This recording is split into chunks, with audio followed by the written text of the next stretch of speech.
Mais uma vez em nossas vidas, a gente se deparou com uma situação que vinha a desafiar a nossa fé em termos pessoais. Eu digo mais uma vez porque não foi a primeira vez que a gente estava diante de uma situação que aos olhos humanos parecia... era o fim. Parecia não, parecia ser o fim aos olhos humanos. Quando o Renato entrou para a igreja, o caso dele, que ele foi liberto e houve a conversão dele, o caso dele era considerado como... não tem jeito, é o fim. E nós lutamos, buscamos, encontramos a verdade. Ali, por causa dele, eu também encontrei a verdade. Foi por causa dele que eu fui buscar Jesus. Então, ao mesmo instante que ele estava sendo alcançado pelo poder de Deus para curá-lo, libertá-lo, ambos estávamos sendo alcançados pelo poder de Deus para a salvação. E isso é uma coisa maravilhosa. É uma coisa que a gente não explica, já está explicado na Bíblia. É uma coisa, é uma situação que a gente vive na alma. Vive na alma. Saber que existe um Deus e que a vida, ela não se restringe a esse mundo. Que existe um Deus misericordioso, que tem uma aliança conosco. E foi assim no início. E no decorrer dessa caminhada, foram surgindo os desafios. Vários deles. E eu vou citar alguns como exemplo, até chegar ao último. Um deles, na década de 80, foi quando o Renato foi diagnosticado com um câncer em uma das cordas vocais. E durante algum tempo, nós vivemos nesta situação de buscar e de lutar, até que tudo passou. A doença foi sanada e continuamos a nossa caminhada. Quando, na década de 90, nos deparamos mais uma vez com uma situação que aos olhos humanos 99% de chances de ele não viver por causa do estágio que se encontrava a doença. Ele tinha adquirido no decorrer da vida dele o vírus da hepatite B, que eles descobriram que se tornara crônico dentro do corpo dele. E o vírus da hepatite C, que era um vírus mortal. E mais uma vez, Deus deu a vitória. No sentido de vitória com respeito àquilo que a gente cria. Aquilo que a gente crê, que é a cura. Estou falando em termos de cura. E assim foi. Até que por último, eu digo por último, que é porque foi a última batalha que eu fiquei junto dele. Agora, junto dele eu não vou ter mais nenhuma, porque ele já não está mais aqui. Foi a do câncer, novamente, não câncer nas cordas vocais, mas de um câncer. E que a gente desde o início sabia que ele ia ser curado. Mais uma vez, nós colocamos a nossa fé em ação. Fizemos correntes na igreja, junto com o povo, oramos, clamamos, fizemos a campanha de Israel. Enfim, nós usamos das mesmas armas espirituais que nós havíamos aprendido no passado e que continuávamos a praticar até os dias atuais.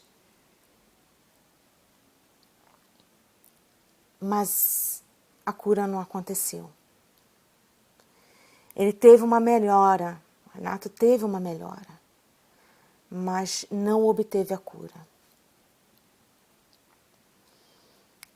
Mesmo assim, nós continuamos crendo e buscando. Porém, chegou um momento em que ele ficou muito debilitado com toda a situação. Mesmo assim, eu continuei crendo de todo o meu coração. Como eu fiz desde a primeira vez que eu coloquei os meus pés dentro da igreja, para interceder por ele diante de Deus.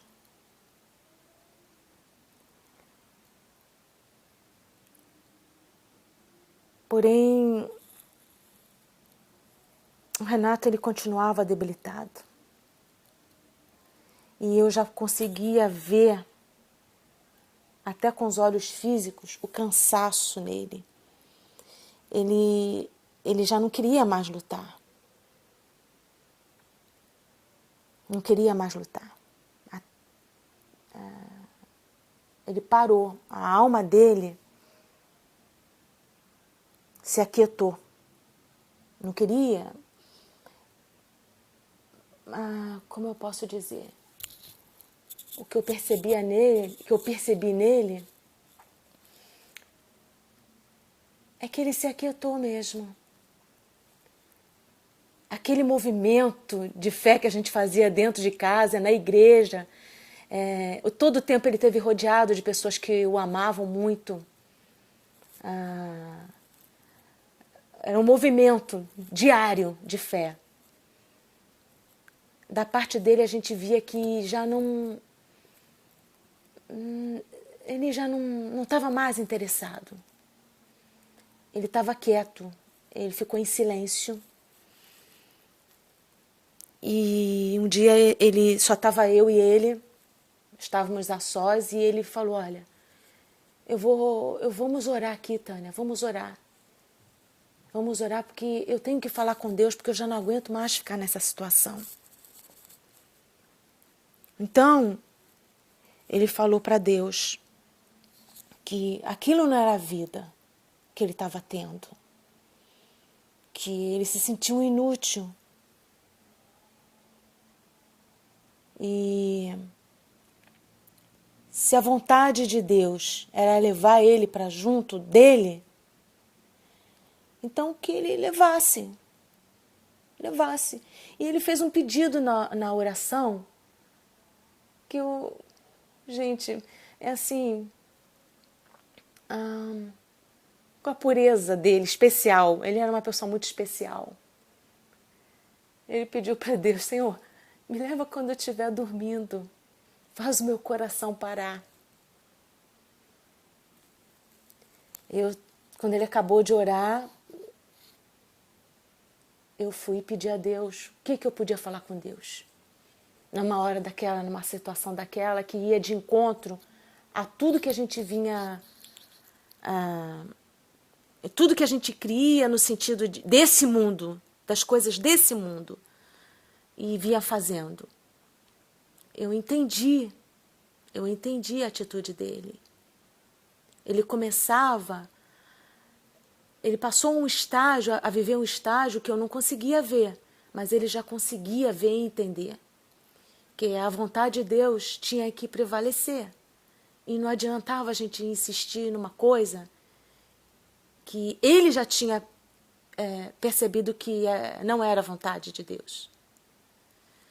Então o que eu fiz foi falar para Deus que se a vontade dele fosse essa mesmo, de levá-lo e não de curá-lo, que o Espírito Santo viesse consolar o meu coração, o coração dos meus filhos e o coração daqueles que o amavam.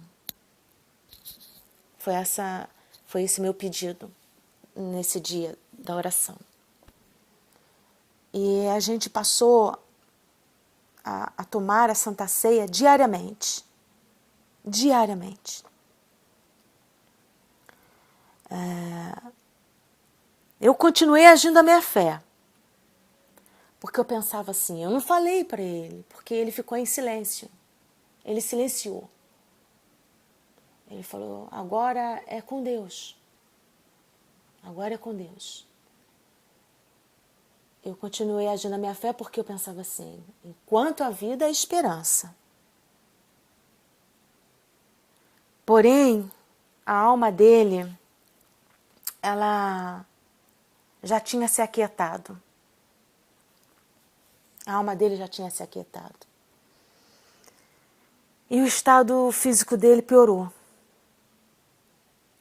Piorou. A ponto dos médicos dizerem que ele podia ter uma parada cardíaca a qualquer momento. E a preocupação dos médicos era saber da família se isso acontecesse, se nós queríamos que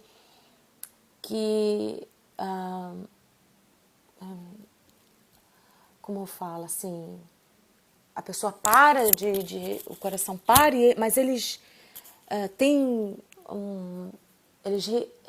eles trazem a pessoa à vida com aquelas, faz o coração bater novamente. Mas eles disseram que se essa situação acontecesse, fosse ter que usar,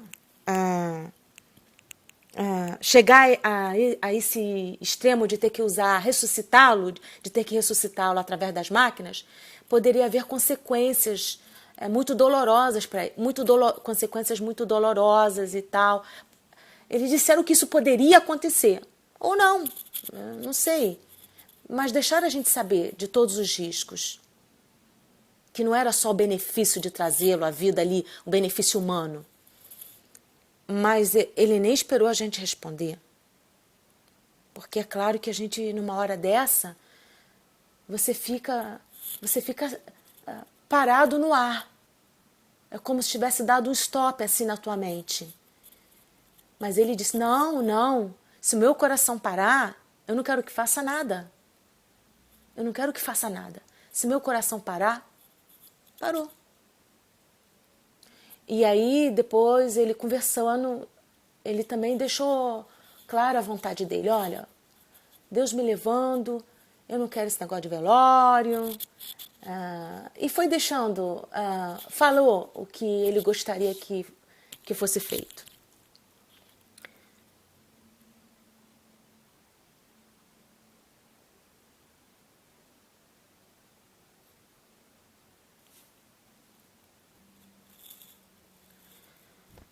Foi quando em dezembro de 2010,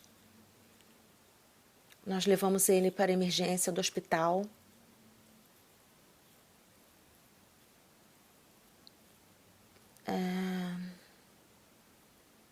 Mas a gente acreditava que ia trazer ele de volta para casa. A gente achou só que fosse levá-lo, ele ia ser tratado e ia voltar para casa. Mas não aconteceu assim, como a gente queria. E no dia 12 de dezembro,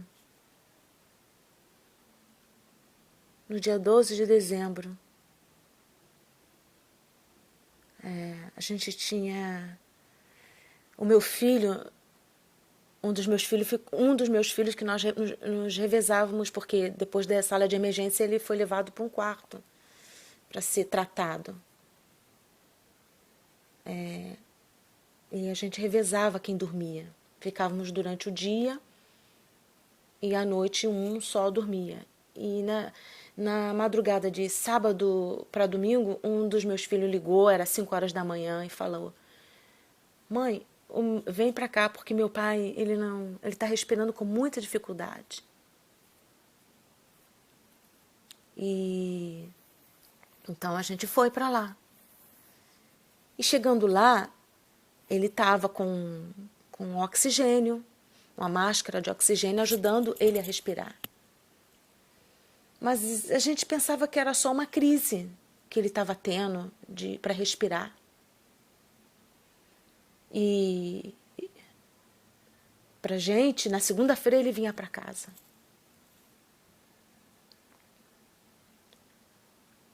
Mas quando eu cheguei lá, que eu vi que ele estava com a máscara e que ele me viu,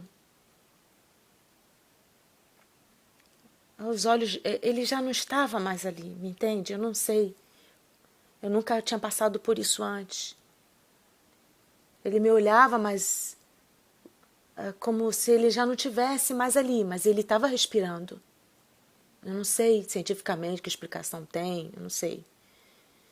E eu peguei nas mãos dele e falei, Renato, você vai ficar bom, você vai ver, a gente vai embora para casa, hein? Nós vamos embora para casa, em nome de Jesus, nós vamos embora para casa.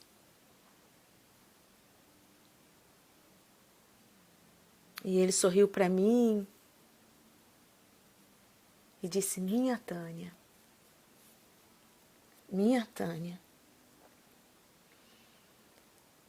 Mas a gente não queria que ele se esforçasse muito, né? A gente não queria que ele se esforçasse muito por causa... pelo motivo dele não estar com dificuldade para respirar. E aí a gente não queria que ele se agitasse muito. Porque era uma pessoa muito inquieta, extremamente inquieta, ele não conseguia ficar quieto. E para ele, enfim, ficamos com ele e tentamos tranquilizá-lo no sentido que ele tinha que descansar, que ele não podia querer ficar se expressando, não podia querer estar se movimentando.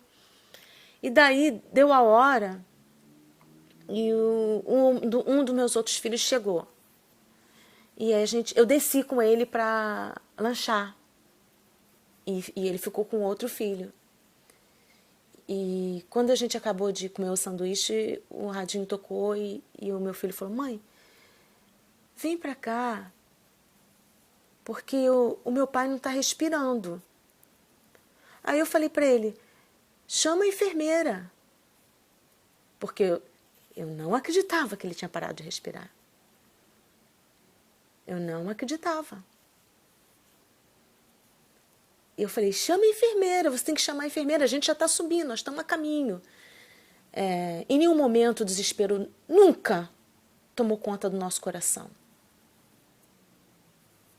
Ficávamos tristes de ver como ele estava, de termos que correr com ele para o hospital, mas desespero não. A gente sempre a gente queria cuidar dele na esperança e na fé de que ele ia, mais uma vez,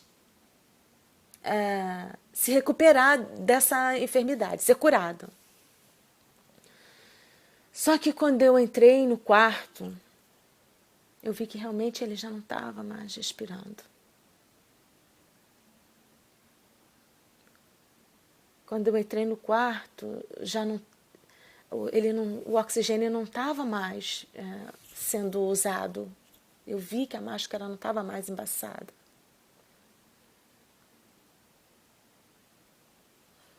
E eu nunca pensei que eu não fosse envelhecer com ele. Assim, eu sempre achei que eu ia envelhecer junto dele. Mas naquele momento eu tomei ciência de que isso não seria mais possível. E o meu outro filho falou, mãe, vamos orar, Deus pode ressuscitar ele. Aí eu falei, não, deixa porque tem que ser assim. Deixa porque tem que ser assim.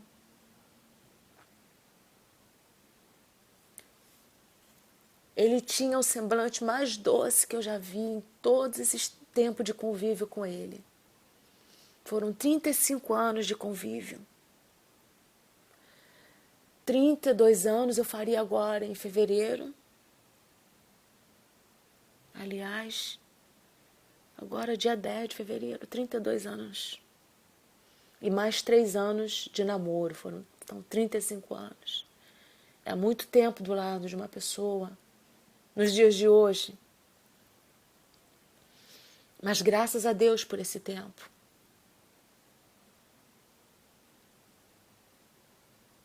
E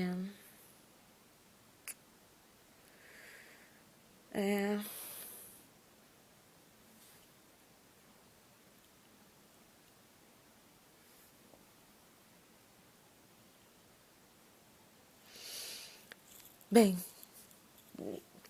devido a toda essa situação, as enfermeiras entraram no quarto e a gente teve que sair, porque é assim, né? Não pode só uma enfermeira, tem que vir a enfermeira, a chefe da enfermeira, daquela enfermeira, depois a chefe das enfermeiras, depois a chefe do andar, e até que eles trazem uma máquina, né, para constatar que o coração da pessoa parou. E a gente teve que sair. E aí é tudo muito rápido. E eles tiveram também que colocar ele num lugar, num local, né, o corpo dele fica ali, ficou naquele quarto, mas eles tiveram que colocar dentro de uma coisa, um tecido, né? É uma coisa branca, não é um saco, é uma capa. E, enfim, eles só fazem isso, eles constatam, né? Eles assinam o horário do óbito e pronto, deixam ali para se tratar os finais, das coisas que tem que ser feita, né? Mas quando eu voltei, que meu filho entrou, um dos meus filhos entrou primeiro no quarto, e eu já estava indo atrás dele. Quando ele entrou e ele voltou, ele falou: mãe, olha, a enfermeira botou meu pai rindo, mãe, porque ele estava com a máscara para respirar. Então, quando eles saíram, eles deixaram, assim, tiram a máscara, né? Tiraram a máscara. Eu falei: como? Eles não mexem na pessoa. E eu não vi ali um Renato, homem. Eu vi um menino, bispo. Ele era um menino. Ele tinha um rosto de menino. Esse sorriso que a gente vê nas fotos dele. E no dia a dia também, porque ele era um homem de paz. Ele foi um homem de muitas guerras, muitas batalhas, mas interiormente ele era um homem de paz. O sorriso dele era de uma criança e o semblante dele era de um menino. Eu falei: como ele parece um menino. Eu falei: meu Deus, eu tinha que tirar uma foto, mas não pode. Como é que vai? Que ideia minha. Na mesma hora eu pensei, falei: que isso? Porque não era ele que estava ali, era um menino. Eu vi um semblante de uma criança, de um menino, e não de um homem maduro de 55 anos. Eu fiquei tão feliz de ver ele assim. E aquilo me confortou extremamente. Porque eu pude ver fisicamente a paz que ele havia partido em paz.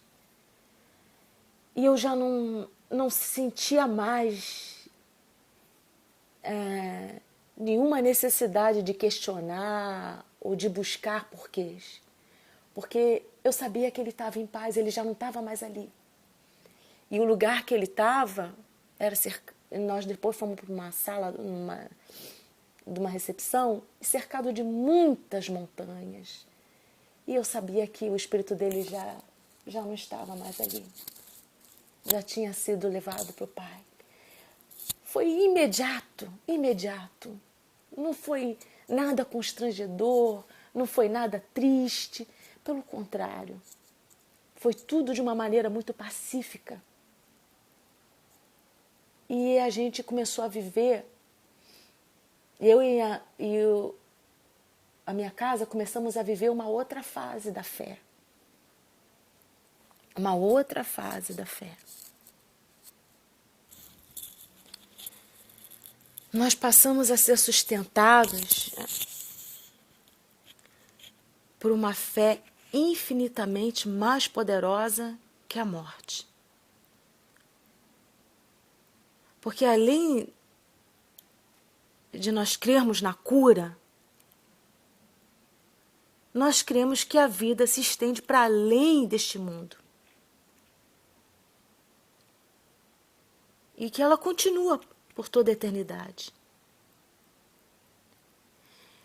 E antes, eu falava assim, não, enquanto há vida, há esperança. Enquanto há vida, há esperança. Vou lutar. Vou lutar, vamos lutar, vamos lutar. Vamos buscar a cura. Mas agora,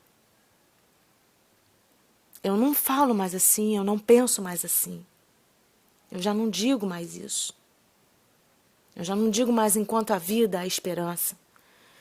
Agora, eu digo que enquanto há esperança, há vida. As emoções intensas e negativas nunca tomaram conta do meu coração, nem de nenhum dos meus filhos.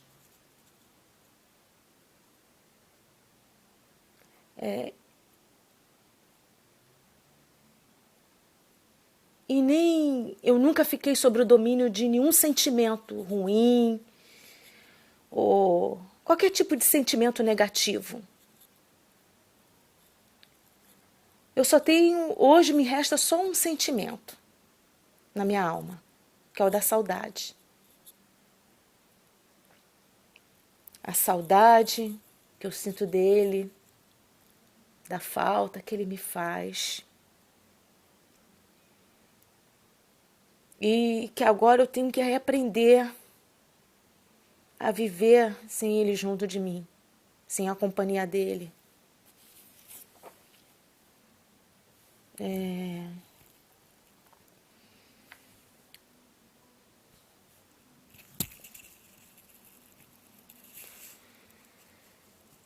Hoje eu continuo cercada de pessoas que me amam, pessoas que cuidam de mim.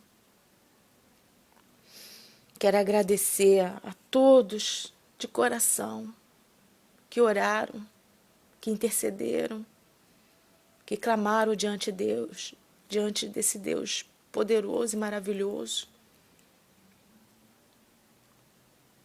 pela cura dele.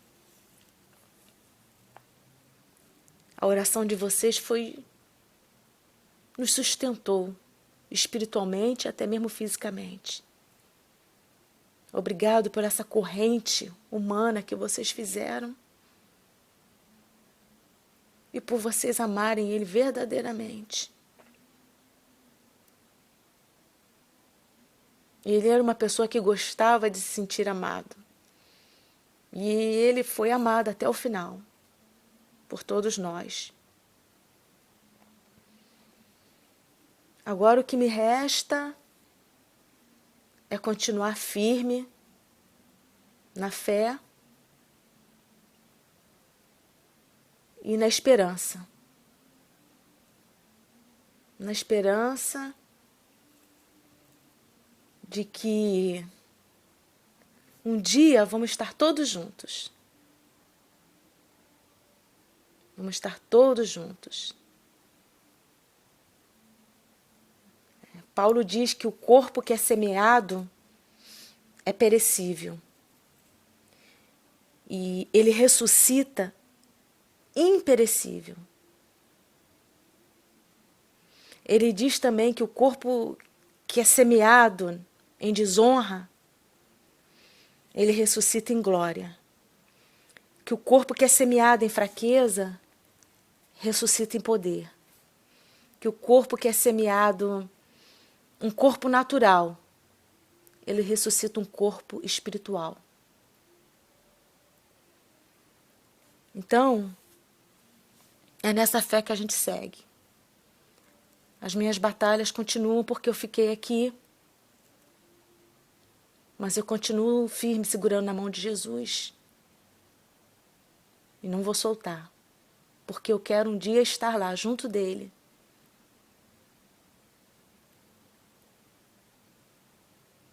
E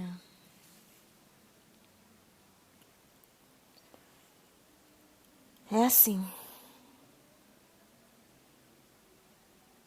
Eu entendo que foi por amor que Deus o levou.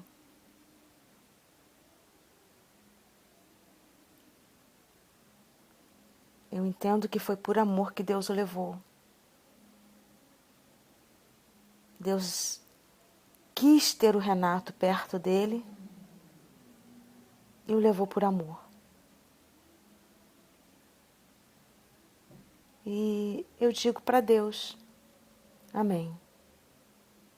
Amém.